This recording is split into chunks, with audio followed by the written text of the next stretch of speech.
নমস্কার দর্শক বন্ধুরা, কুকিং উইথ লাভ চ্যানেলে আপনাদের সকলকে স্বাগত।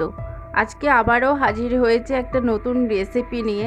চলুন শুরু করা যাক আজকের রেসিপিটা।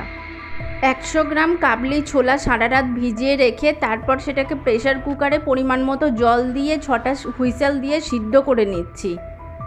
2 টেবিল স্পুন সাদা তেল গরম করে তার মধ্যে 200 গ্রাম পনিরের টুকরো দিয়ে 2 পিঠ হালকা করে ভেজে তুলে নিচ্ছি। এবার ওই একই তেলে 2টো এলাচ, 2টো লবঙ্গ, হাফ টিস্পুন গোটা জিরে ফোড়ন দিয়ে কয়েক সেকেন্ড নাড়াচাড়া করে নিচ্ছি।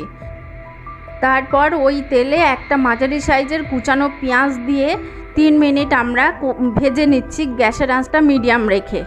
এখন কড়াইয়ে যোগ করছি 1/4 টিস্পুন হলুদের গুঁড়ো, 1/4 টিস্পুন কাশ্মীরি লঙ্কার গুঁড়ো এবং এগুলো দিয়ে গ্যাসের আঁচটা একেবারে কমিয়ে 2 মিনিট আমরা কষিয়ে নিচ্ছি। তারপর 2 টেবিল চামচ আদা রসুনের বাটা দিয়ে আরও 2 মিনিট আমরা কষাচ্ছি, গ্যাসের আঁচ একেবারে কমিয়ে রেখে। এরপর 1 টেবিল স্পুন জিরে গুঁড়ো দিয়ে 1 মিনিট আমরা কষিয়ে নিচ্ছি। তারপর একটা টমেটোর পেস্ট দিয়ে আরও 3 মিনিট আমরা এই টমেটোটা কষিয়ে নিচ্ছি। এখন স্বাদ মতো নুন দিয়ে 1 মিনিট আমরা কষিয়ে নিচ্ছি, গ্যাসের আঁচ কমিয়ে।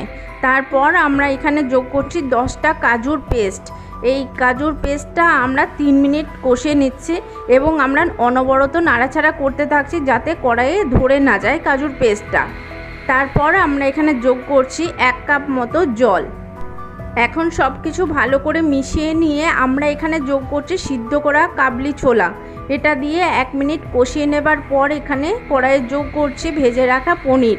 এটা দিয়ে আরও 1 মিনিট কষানোর পর আমরা সমস্ত গ্যাস বা আঁচটা বন্ধ করে দিচ্ছি।